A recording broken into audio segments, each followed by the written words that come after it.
YouTube gun videos. They're terrible. I hate them. However, I've gotten to the point now, I'm kind of tired of repeating myself. And also, every time I give the whole speech about matches and get this and don't worry about that, I feel like I'm leaving stuff out. So, hence the necessary evil of a YouTube gun video where no shooting is happening, but for some reason the internet loves that. So this video overview is really about match preparation, but because the internet likes guns and likes stuff about guns, it's also going to be going through my range bag.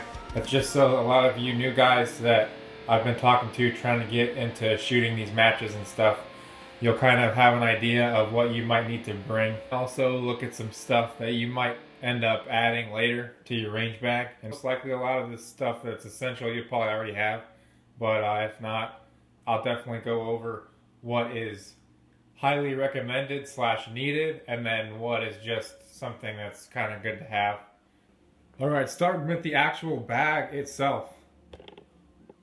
New range bag, current range bag, old range bag. That is a clearance book bag that I got from Walmart for $6. You probably already have a book bag like that and it'll work perfectly fine for a range bag. Go ahead and use it, it's not going to cost you anything. However, after a while you kind of grow out of it maybe, and you might get a range bag like the one I've got here. So we're going to dive into it. So first we're going to get into this inner bag. This range bag here is the Safariland brand bag. I use a lot of Safariland gear because I use it at work and it's awesome. And they also like to throw out at matches and in the mail a lot of 25%, 50% discounts. So a lot of times you can, if you want to buy a whole setup, like a whole belt setup, you want to buy some holsters, you can get it for basically half price. But this center bag right here is basically all the essential stuff. So we're going to bust into it. First off, it's got two flaps in here for firearms, and then it's got little dividers in here. So you could technically have 4 pistols in here. But in this one, I got my match / training gun, Glock 17, for production / SSP, and IDPA, steel, whatever. Do everything gun. So there's that. Another thing I like to bring along is also I'm always going to have my carry gun on me, which is the Glock 19. That's kind of my backup gun in case for some reason I can't get, something goes wrong with that Glock and I can't get it fixed somehow. Then I'll just go over to my carry gun. It's not too much different as far as size and all that. I'm not losing really a lot with that thing. So another thing I like to bring, also, this is not obviously not something that's needed, but I already have it. So this is a SIRT training gun. It's an inert dry fire training pistol. So it's an exact replica of a Glock 17 / 22 / full-size Glock. So I like to use this either at local matches in the safe area for a different kind of dry fire practice if I get there with enough time to get something in. And also at bigger matches, I like to use this in the hotel room especially, just because I know that this is super safe, not a real firearm. It's kind of cool.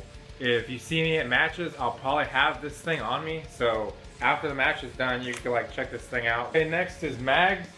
I've got, this bag has a spot for 6 mags, and I've got 6 mags in it. And that works out good for me because I shoot production in USPSA, so I'm running 6 mags, 5 on the belt, 1 in the gun. So that works out for me. A lot of you newer guys who are getting to this, you probably have got a Glock 17 type gun, and you might have 2 or 3 magazines. If you've only got 2, definitely get 3, just because for IDPA you're going to need 3 magazines, and for USPSA with reloads, you know, Glock 17 2 magazines, you can make it through most field courses, but you might be running the gun dry. It's just better to have 3 magazines. If I'm there at a match, I'm always going to have extra mags, which I'll show you later. So if you don't have any, ask me, I'll give you one to use for the match. So not a big deal. Getting into personal items. Stuff that is definitely super recommended is, number 1, bug spray. Get the spray type. A lot or most of these matches that we're going to shoot to, they're out in the sticks somewhere, and especially down here where I'm at, and hopefully where you're at if you're watching this in eastern North Carolina, a lot of these matches are out in the sticks in the swamp. So bug spray, definitely a big deal. And this next one, sunscreen.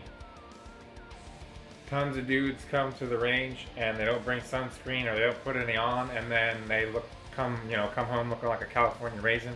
So this stuff is definitely recommended for a shooting bag, just because it's this dry touch. It doesn't leave your hands oily, which is awesome. So it is expensive though. It's $11 for this little bottle at Walmart, but for a shooting bag, definitely worth it. Go get it. The stuff I've got in there is I've got grip lotion. This is it's for your hands. It's a tackifier kind of. It makes your hands tacky. Get this crap from a tennis store. It's like $7. And then you want some of this. This is usually something I forget, even though it's in my bag. And it's more for the sun than it is the wind or the cold. But cheap, get it. Last thing on here, I got some, in case you get a crazy ass headache at the range. ROing open shooters who have crazy ass compensators on their guns and stuff, or just being around them. Maybe one of them might ask you to fucking videotape for them. Don't do it. With preloading my magazines the night before, which I'll go over later, this will get me through most matches. If not, I'll bring an extra one. Not a big deal. But one thing I don't like is the Dillon and other brands making the 100-round boxes where each little round is in its own little individual space thing. I don't really, they're super popular, but I don't get it. Because you have to grab each round out and stuff it in the magazine. This, I can just set it out and grab a handful. It seems to go faster. The tools and gun stuff. I have an adjustable rear sight on my gun, the tool that adjusts the rear sight. And then I've got extra fibers for the front sight in both colors. Most people will either go with green or red. I've got both colors. So these are for me and for other people if nobody else has one. And then I've got a couple extra Allen wrenches in here, and then some razor blades to actually cut the fiber thing.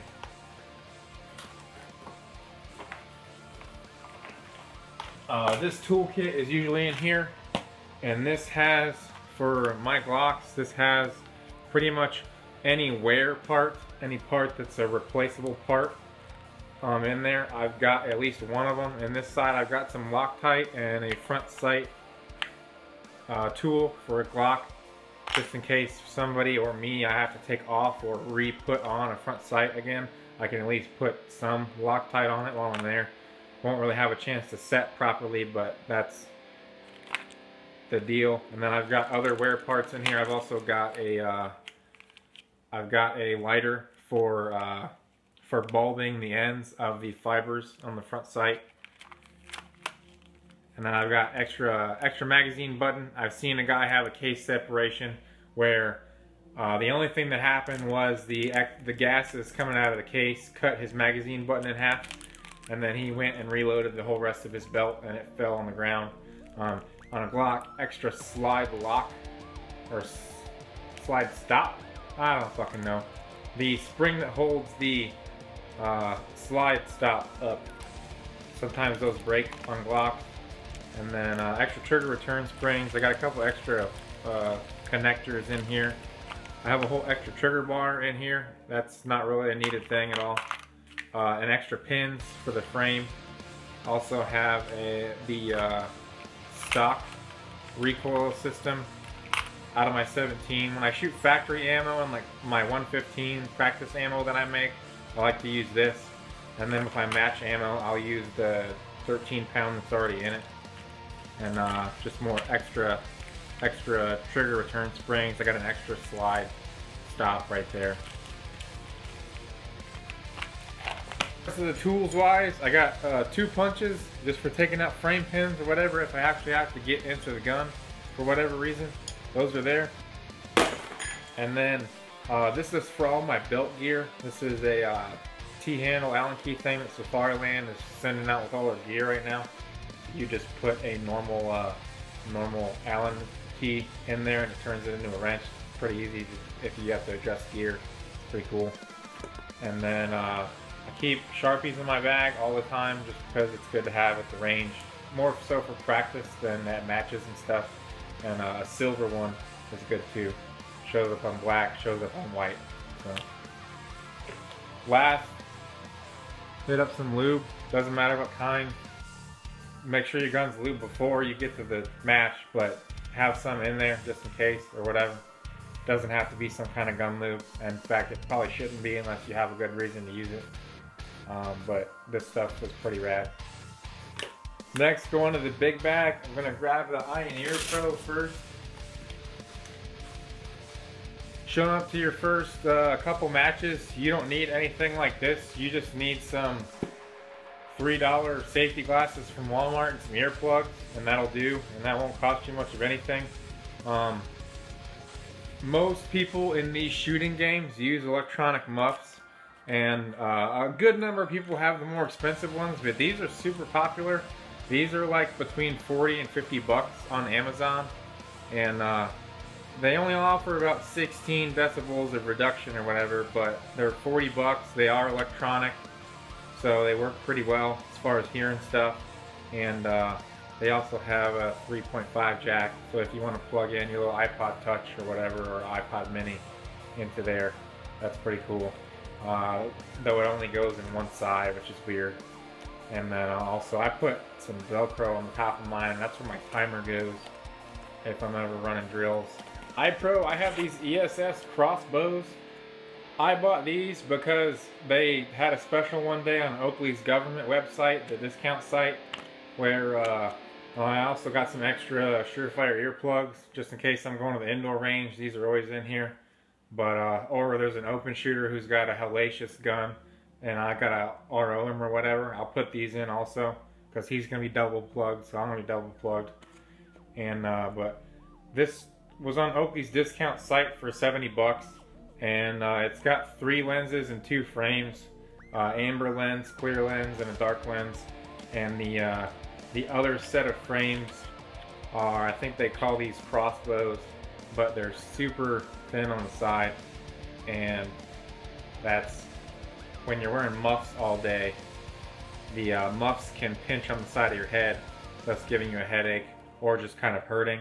So these are awesome for that. If you're not wearing muffs, then, or some kind of comm gear or whatever, then these are terrible because they don't stay on your head. So don't use these unless you're using muffs.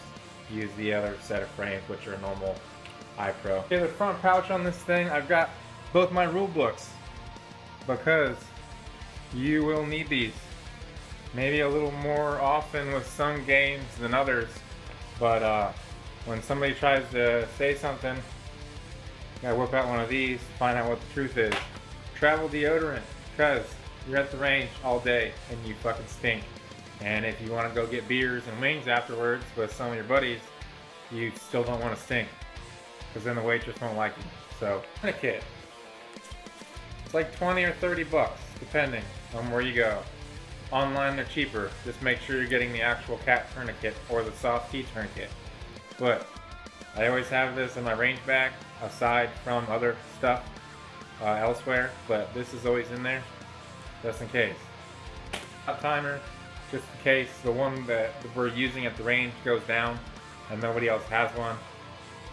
I can whip this out, we can keep going, and instead of waiting for somebody to go get another shot timer, if the range even has one, we can just keep going while they do that. So definitely not something that a new shooter would need, but eventually you will need one of these shot timers just to know where you're at. Last compartment over here, I've got extra mags. So just in case somebody shows up and they're just completely messed up in their gear, or they don't have anything or whatever, I can lend them my carry gun, let them shoot my ammo and shoot these, and they'll be able to make it with You know, with 17 round magazines shooting, if it's USPSA and you're shooting in limited division, that makes for a way better day than usually if it's your first match shooting in 1911 or some bull crap, or only shooting in production division with 3 magazines. That is terrible. For all of you older guys out there in the sport who, if somebody shows up with a 9mm gun, you automatically make them shoot in production and they've only got 3 magazines, you are an idiot. Stop making people do that. Just put them in limited minor. It's their first couple matches. They're not going to miss the scoring difference. They won't even know that there is one until, you know, down the line.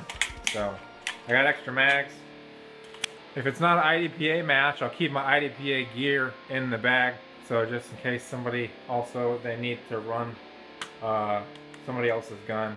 I've got a Glock 17 holster, which will fit a ton of different Glocks. And then this magazine pouch actually works pretty well from Safariland. It's leather, but it works pretty well with a lot of different magazine sizes.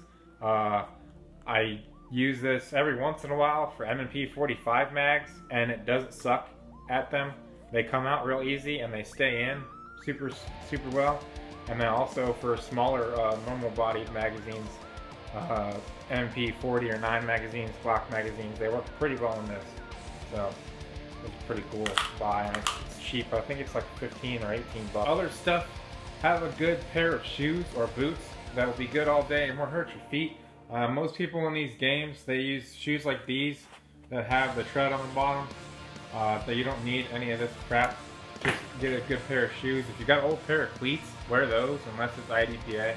The last match I was supposed to go to, it was gonna rain, so now that you've got somewhat of a gear list set up and you've got all your stuff together, you want to make sure you pack it at least the night before.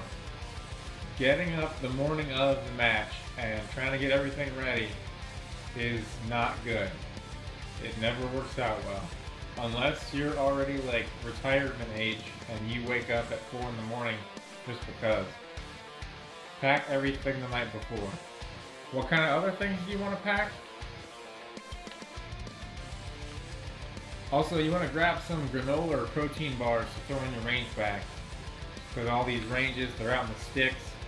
You'll be far enough away from any restaurant where you're going to be there long enough where you're probably going to miss lunch.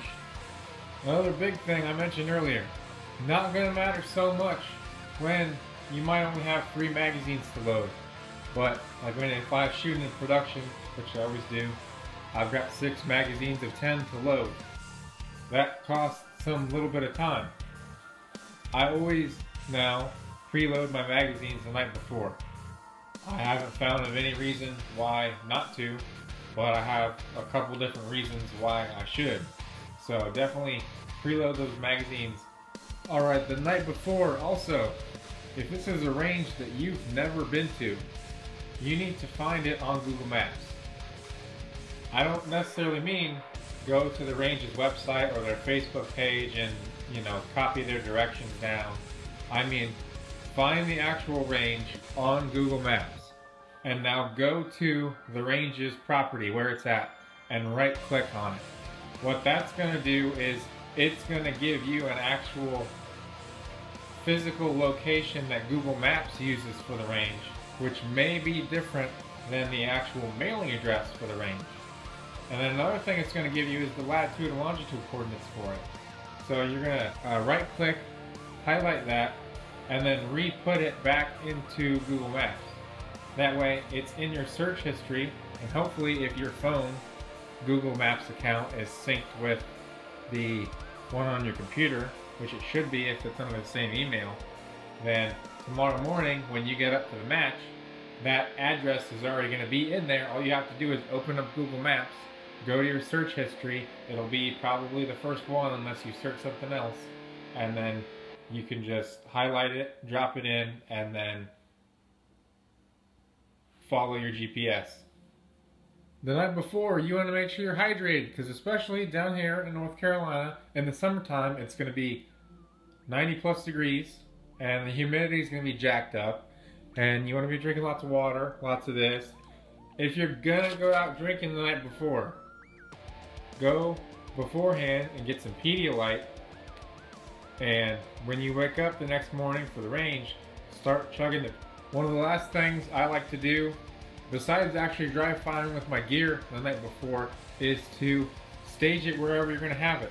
I'll either take my gear and have it staged right over here where some of it's already been sitting or is still sitting, because I'm going shooting with some buddies tomorrow, so I got some of my stuff set up over there. But I'll put it right over there in a pile and double check everything to make sure that I'm good. The other thing that I'll do is, instead of putting it over there in a pile, I'll just go ahead and put it inside of my truck and then park the truck inside of here, so everything's already, all I had to do is wake up, get my, Monsters and my vitamin water out of the refrigerator and grab a couple other things, grab my carry gun, and I'll be gone. I don't have to think about anything. I've already pre-double checked it the night before. What are you forgetting? Match fee. Keep a $20 bill somewhere in your range bag. I don't have one in there right now because I had to use it, but every once in a while I'll just plain forget to go to the ATM at some point, either the night before or the morning of, and I'll show up to the range. Keeping an extra 20 or 40 bucks in your range bag, just in case you forget, pretty good idea. Extra money in the range bag is also good for you newer shooters who are not yet reloading your own ammo, so you're buying factory. When you show up to a match and the round count's a little higher than you thought, or you're missing a lot more than you envisioned you would, which is probably going to happen in your first couple matches, you can at least buy a box of factory off of somebody, because they're probably going to have some somewhere. And if not, the range will probably have some. One last thing I'll leave you guys with on this match prep is carpooling. These matches aren't cheap, but in reality they're not much more than a day out on the lake, on the boat, or in the intercoastal, or if you're gonna go shoot around the golf at one of these legit courses around wherever you're at, it's gonna be pretty expensive. That's usually gonna be a little more expensive than shooting one of these matches. So another way you can lower your cost, find somebody to ride with. If it's not me, find somebody else, or I can put you in touch with somebody. And every weekend that I have off, I'm going to be going to a match, unless the only match available is, 3.5 hours or more worth of driving. Alright, hopefully this video hasn't been too terrible. If you guys have liked this video, find me on Facebook or in the comments on here. Leave me know if it sucks or not. Leave me know exactly how I can make the next one better, because I'm not one of those kind of people that's on YouTube and when you tell somebody how bad their video is, they get all offended about it. Because if somebody's going to waste however many minutes of their time to watch something, I think the person putting out the video has at least some kind of responsibility to make it not horrible, and in turn that's going to get the message across a little better. So if this video was worth a damn, you guys could go check out some of my sponsors. I shoot Blue Bullets. These are polymer coated bullets that they're a lot cheaper than Full Metal Jacket. They use less powder. I don't notice any difference in mechanical accuracy, and they're made right here in North Carolina. They're awesome. I use 147s in match ammo with certain powder, and then in my practice ammo now I'm using the 115s just to get straight up more trigger pulls in.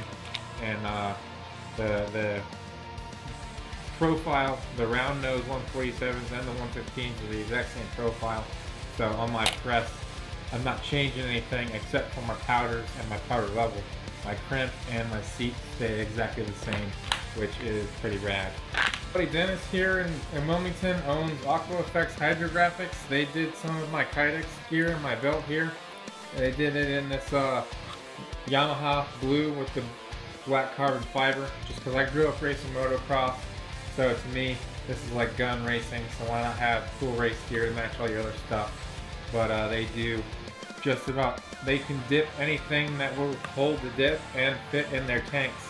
But check them out on Facebook. They've got a lot of pictures of their product, and I've been beating the crap out of this stuff, trying to see how much their clear coats can take. So it's turned out pretty well, and it looks cool. So also, I do believe they're the only FFL down here on the coast that does hydrographics.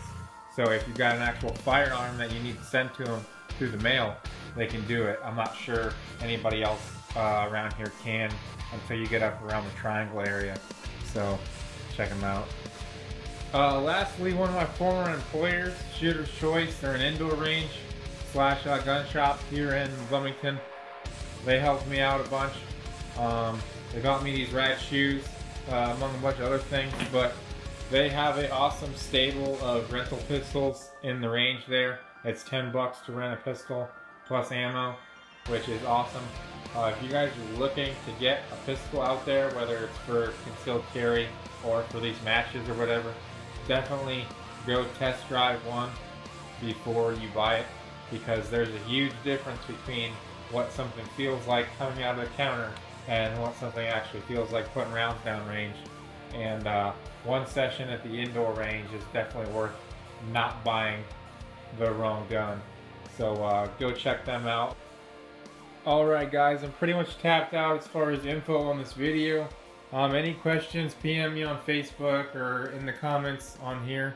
And if you need any gear, as far as something in this video that you don't have yet, Amazon's a good spot.